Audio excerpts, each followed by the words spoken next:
Hello friends, कैसे हैं आप सब लोग। आज जो स्टार्ट करने वाले हैं बेटा, अपना डेफिनेशन चैप्टर स्टार्ट करने वाले हैं। बच्चों को ये चैप्टर थोड़ा हार्ड लगता है, लेकिन इस चैप्टर के अंदर कुछ भी नहीं है बेटा। बस थोड़ा सा आपको दिमाग लगाना पड़ेगा। दिमाग तो वैसे हर चीज में लगाना पड़ता है। आओ चलो स्टार्ट करते हैं। डेप्रिसिएशन चैप्टर बेटा लिख भी लेना, इस पे बहुत सिंपल चैप्टर है। बस जो मैं बातें बोलूं ना उसको ध्यान से सुनते जाना और वीडियो को पूरी चेक करना, पूरा स्क्रिप्ट मत करना वीडियो को। ठीक है, चलो चलो फ्रेंड स्टार्ट करते हैं। डेप्रिसिएशन पहले समझते हैं, डेप्रिसिएशन होता क्या है। भाई डेप्रिसिएशन क्या होता है बेटा, हमारा बोला है क्या, depreciation refers to decrease in the depreciation refers to decrease in the value of fixed asset। Depreciation से मतलब क्या है बेटा, डिक्रीज होना। क्या डिक्रीज होना, वैल्यू। किसकी वैल्यू बेटा, फिक्स एसेट्स की। ठीक है बेटा, तो डेप्रिसिएशन मतलब क्या कि वैल्यू क्या हो रही है, डिक्रीज हो रही है फिक्स एसेट की ड्यू टू मतलब क्या, ये रीजन देख रहे हैं किस वजह से डिक्रीज हो रही है। अब बेटा बात करें अगर किस वजह से डिक्रीज हो रही है, तो कुछ रीजंस होते हैं जिनकी वजह से डिक्रीज हो रही है। ये सारे रीजन है जो मैं लिखवाने वाला हूं। ठीक है बेटा, पहला रीजन जो है हमारा क्या, बियर एंड टीयर। सर क्या होता है bear and tear? Bear and tear मतलब बेटा क्या होता है बेटा कि यूज ऑफ एसिड्स, मतलब हमने एसिड का क्या करा, यूज करा। ठीक है, तो जाहिर सी बात है मैंने स्कूटी जो खरीदी थी अपनी, उसकी ओरिजिनल कॉस्ट थी बेटा कितना, 60,000। अब जो मार्केट वैल्यू अभी बची है वो कितनी बची है बेटा, 40,000 बची है। इसका मतलब क्या सर, इसका मतलब ये है आपकी स्कूटी की वैल्यू जो है सर 20,000 रुपए कम हो गई है। 20,000 क्या हो गई बेटा, कम हो गई। बेटा यही तो है, जितनी वैल्यू कम हुई ना, यही तो हमारा क्या होता है बेटा, डेप्रिसिएशन। समझ में आया कि क्यों, तो उसकी वैल्यू क्या होगी बेटा, हमारी कम हो गई, और कम हो गई वही क्या होता है हमारा, डेप्रिसिएशन कहलाता है। ठीक है बेटा, दूसरा रीजन भी होता है डेप्रिसिएशन का। क्या रीजन होता है बेटा, मान लो चेंज इन टेक्नोलॉजी। भाई टेक्निक में क्या आ गया, बदलाव आ गया। ठीक है, पापा की जब शादी हुई थी, मान एक एग्जांपल के थ्रू समझते हैं। पापा की जब शादी हुई थी एक ब्लैक एंड व्हाइट टीवी मिला था। अब क्या हुआ, नया का नया टीवी मिला था पापा ने, लेकिन उसे डिब्बे में से नहीं निकाला। क्यों नहीं निकाला, पहले जब गांव में एक टीवी होता था ना तो पूरी भीड़ लग जाती थी। लग जाती नहीं लग जाती थी, हाँ सर लग जाती थी। ठीक है, इस चक्कर में पापा ने बोला भाई ये नया टीवी है, मैं नहीं निकालने वाला, इसे मैं निकालूंगा 10-20 साल बाद। ठीक है, आराम से 10-20 साल बाद निकालूंगा और आराम से मैं टीवी देखूंगा। ठीक है, एकदम पैक करा हुआ टीवी, चमचमाता हुआ रखा हुआ है। ठीक है, और आज 20 साल वो पूरे हो चुके हैं। अब पापा ब्लैक एंड व्हाइट टीवी निकाल रहे हैं। ठीक है, और क्या कर रहे हैं, चला रहे हैं। क्या तुम देखने वाले हो, क्या पापा देखेंगे? नहीं बेटा। क्यों, अब उसकी वैल्यू उसे कबाड़े वाले को देंगे, कितना रुपए देगा भाई, 100 रुपए भी दे देना या 100-200 भी दे दे, वही बहुत बड़ी बात है। ये बोला भाई मेरे लिए बेकार है, तुम बोलोगे नया है भाई, एकदम बिल्कुल भी यूज नहीं करा, भाई उसे कोई मतलब ही नहीं है। क्यों, क्योंकि बेटा क्या हुआ, चेंज इन टेक्नोलॉजी, तकनीक में क्या आया, बड़ा बदलाव आया। इसकी वजह से भी क्या हो जाती, चीजें डेप्रिशिएट हो जाती हैं। पहले सेल्फ नहीं आता था गाड़ी में। ठीक है, तो किक स्टार्ट वाली जो बाइक किक स्टार्ट वाली होती थी उसकी क्या होती थी बेटा, बहुत ज्यादा वैल्यू होती थी। लेकिन अब क्या करता है यार, किक इसमें सेल्फ ही नहीं है, भाई बेकार है हमारे लिए। ऐसे होता नहीं होता भाई, जैसे टेक्नोलॉजी में बदलाव आ जाता है तो पुरानी चीजें क्या हो जाती हैं, डेप्रिशिएट हो जाती हैं। ठीक है, तो चेंज इन टेक्नोलॉजी की वजह से भी क्या होता है, चीजें डेप्रिशिएट होती है, मतलब उसकी वैल्यू कम होती है। तीसरा, एक्सीडेंट। मान लो एक बच्ची है हमारी, ठीक है, एक लड़की है, वो गई एक शोरूम में क्या लेने, जुपिटर गाड़ी लेने। स्कूटी उसे कम कम चलानी आती थी, नई गाड़ी ली भाई, बहुत एक्साइटेड हुई, कह रही भाई पापा आज तुमने बहुत अच्छा काम करा, मुझे एक स्कूटी दिला दी। पापा ने स्कूटी तो दिला दी, पापा बोले चल बेटा जब तक तुझे चलानी आ रही तू पीछे बैठ, अभी मैं लेके चलता हूं। कह रहे नहीं पापा मैं ही लेके चलूंगी, मेरे को तो चलानी आती है ना थोड़ी थोड़ी। पापा ने बहुत समझाया, बेटा बैठ जा पीछे, मैं लेके चल रहा हूं। कही नहीं सर, नहीं पापा मैं ही लेके जाऊंगी। पापा ने कहा ले पकड़ बेटा चाबी, तू जा लेके पहुंच, मैं आ रहा हूं। ठीक है, पापा को भाई पता है कि घुसड़ उछड़ देगी तो अपने जान के तो परवाह ही है। ठीक है, ऐसे ही करा उसने, जाई बाइक स्कूटी स्टार्ट करी और लेके गई। और बाहर जाके कार में क्या कर दी उसने, ठोक दी। अब जब कार में ठोक दी उसने स्कूटी, तो क्या हुआ, एक्सीडेंट हो गया। अब एक्सीडेंट के बाद जो नई स्कूटी अभी जो पहले कितने की थी, 60,000 की थी, क्या उसके 60,000 में वैल्यू है? नहीं, उस पे एक धब्बा लग गया। क्या एक्सीडेंटल स्कूटी है बेटा। तो इस वजह से एक्सीडेंट की वजह से भी क्या हो जाती है, वैल्यू कम हो जाती है। लास्ट रीजन है ऑब्सलाइंस, और बोले तो क्या, इफ्लेक्स ऑफ टाइम। समय के बीत जाने से भी वैल्यू क्या हो जाती है बेटा, कम हो जाती है। तुम्हें पता है ना आजकल कार की वैलिडिटी कितनी होती है, 15 से 20 साल। तो 15 से 20 साल के अंदर अंदर उनकी लाइफ क्या होती है, खत्म हो जाती है और चीजें डेप्रिशिएट हो जाती हैं। तो बेटा डेप्रिशिएशन मतलब समझ में आ गया कि वैल्यू का क्या होना, डिक्रीज बोले तो कम होना, और ये परमानेंट है, कोई टेम्परेरी नहीं है। ठीक है, तो permanent decrease the value of fixed asset. Sir fixed asset क्या होता है, वो एसेट जिनकी लाइफ 1 साल से ज्यादा होती है। ठीक है, जिनकी लाइफ क्या बेटा, 1 साल से ज्यादा, और जिसका यूज हम माल को मैन्युफैक्चर करने में, सर मैन्युफैक्चर क्या होता है, माल को बनाने में। जैसे फैक्ट्री के अंदर माल बनाया जा रहा है, वो मशीन का यूज कर रहे हैं ना, तो मशीन क्या हो गई, फिक्स्ड एसेट, क्योंकि उसकी लाइफ 1 साल से ज्यादा भी है और उसका यूज मैन्युफैक्चरिंग करने में किया जा रहा है। या फिर क्या, सर्विस प्रोवाइड करने में किया जा रहा है। मान लो ये हमारा कोचिंग सेंटर है, यहां पर एज बोर्ड है, इसको 1 साल पूरा हो चुका है, ये हमारी क्या है बेटा, फिक्स एसेट। क्लियर है, समझ में आ गया बेटा। फिक्स एसेट, और कितने रीजन है, 4 रीजन की वजह से। क्वेश्चन पूछ लेगा रीजन क्या होता है, तो 4 रीजन की वजह से क्या होती है, चीजें डेप्रिशिएट होती हैं। सर बिल्कुल समझ में आ गया। ठीक है बेटा, अब एक लाइन और लिखवा रहा हूं, जरा देखो क्या बोल रहा है, depreciation is a non cash expense.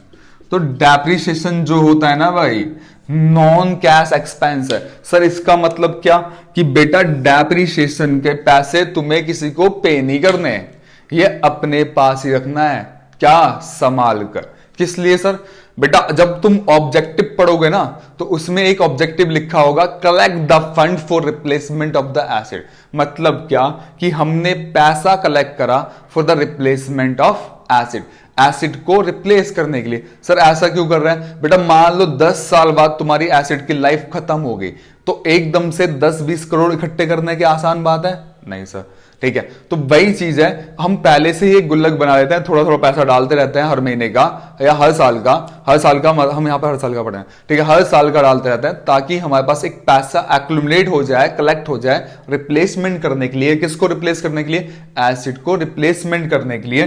For example मान लो मेरी स्कूटी कितने की थी, 60,000 की, और उसकी लाइफ थी 10 ईयर। देखो मैं क्या बोल रहा हूं, 60,000 की स्कूटी थी और उसकी लाइफ कितनी है, 10 ईयर। तो हर साल जो एसिड डेप्रिशिएट होगी, सर 6,000 रुपए आ रहा है। हाँ बेटा 6,000 पर ईयर के पर होगी, और मैं 10 साल अगर 6,000 रुपए हर साल निकालूंगा, तो 10 साल बाद भाई मेरी गाड़ी क्या होगी, चमचमाती हुई आ जाएगी। कितने में आ जाएगी, 60,000 में। सर महंगाई बढ़ गई तो बेटा वो हम सबको नहीं देखना, थोड़े बहुत पैसे तो हम अरेंज कर लेंगे। ठीक है बेटा, कवाड़े में भी तो बिकेगी। ठीक है, तो 60,000 रुपए हमारे आ जाएंगे। ठीक है बेटा, डेप्रिसिएशन क्या होता है, नॉन कैश एक्सपेंस। मतलब क्या, इसे किसी को पे नहीं करना, ये क्या होगा, अपने पास संभाल के रखना है। किसके लिए, for the replacement of the asset. Clear है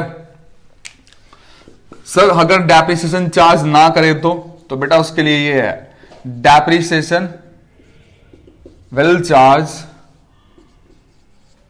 एज पर AS 6। सर AS क्या लिखवा दिया, अकाउंटिंग स्टैंडर्ड। ठीक है बेटा, अकाउंटिंग स्टैंडर्ड 6 बोलता है। ऐसे कितने total accounting standard, total AS है बेटा कितने, 32 AS है। कितने बेटा, 32, 1 से लेके 32 तक है। ठीक है, और अकाउंटिंग स्टैंडर्ड क्या होगा, चैप्टर नंबर 3 में पढ़ने वाले हो। अकाउंटिंग स्टैंडर्ड क्या बेटा, गाइडलाइंस। ठीक है, तो ये गाइडलाइंस है which is issue by the ICAI with the collaboration of the accounting standard board. मतलब क्या, अकाउंटिंग स्टैंडर्ड बोर्ड है जो बोलता है अकाउंटिंग ऐसे करनी है, वो क्या है, accounting standards. Accounting standard board ने क्या बनाया, अकाउंटिंग स्टैंडर्ड्स। वो क्या है बेटा, गाइडलाइंस बोले तो रूल्स, कायदे, कानून, ठीक है, जिन्होंने बोला अकाउंटिंग ऐसे करके तुम्हें करनी है। ठीक है बेटा, समझ में आ गया। तो वही बोल रहा है, डेप्रिसिएशन जो चार्ज किया जाएगा एज पर अकाउंटिंग 6 के हिसाब से चार्ज किया जाएगा, एज पर अकाउंटिंग 6। सर इतना समझ में आ गया, ठीक है बेटा। अब देखते हैं क्या, मेथड ऑफ चार्जिंग डेप्रिसिएशन।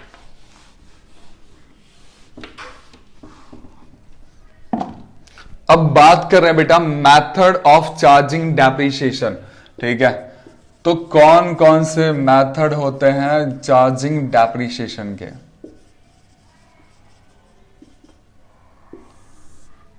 देखो दो मेथड होते हैं, एक होता है हमारा एसएलएम, दूसरा होता है हमारा डब्ल्यूडीबी। तो पहले एक एग्जांपल लेते हैं और दोनों मेथड को सॉल्व करते हैं। नेक्स्ट क्लास में उसके फॉर्मुलेस वगैरह लिखवाऊंगा। सर बिना फॉर्मूले के समझ, हाँ बेटा बिना फॉर्मूले के समझ में आएगा, ठीक है, टेंशन मत लो, मैं समझा रहा हूं ना बेटा, दिक्कत मत लो बेटा। आओ चलो, ठीक है। तो हम एक तरफ लिखते हैं एसएलएम और एक तरफ लिखते हैं क्या, डब्ल्यूबी। बेटा देखो, चाहे एसएलएम हो, मैं दोनों में ले रहा हूं रेट 10% पर एनम और यहां पे कितना ले रहा हूं, 10% पर एनम।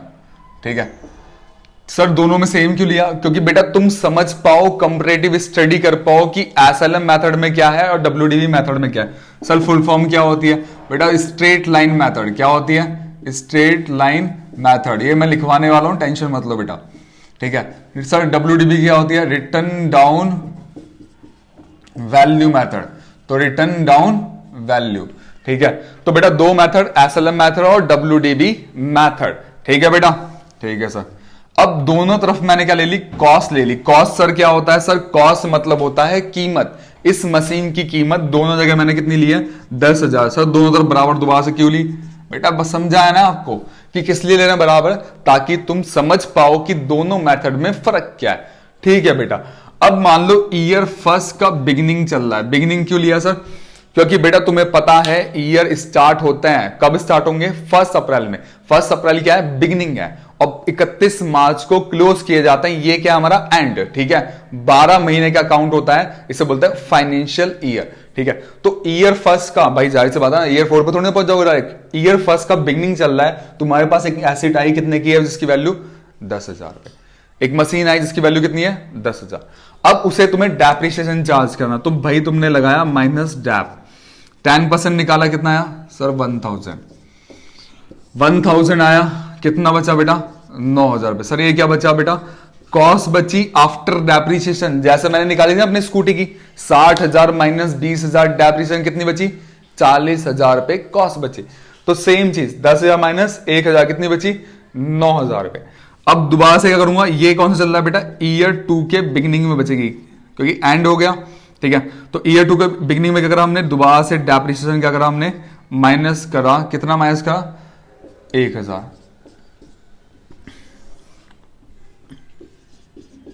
कितना बचा, 8,000। ये क्या बची बेटा, कॉस्ट ईयर 3 के बिगिनिंग में।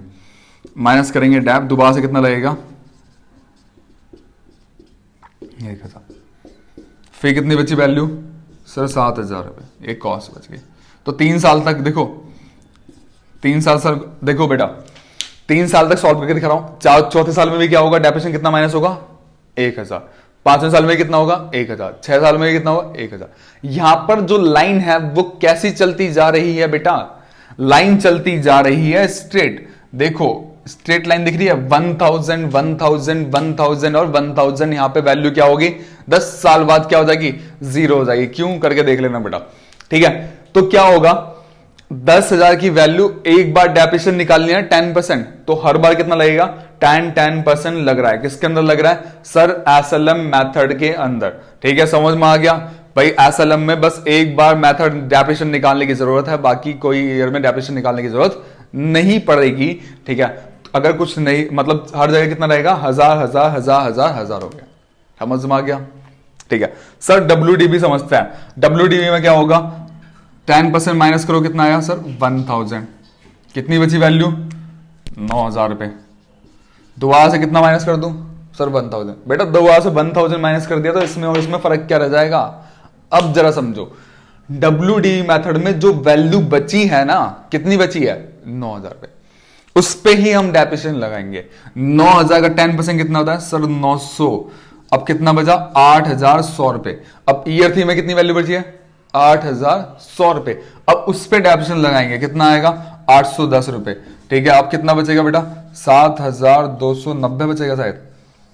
ठीक है, 7,290 बचा।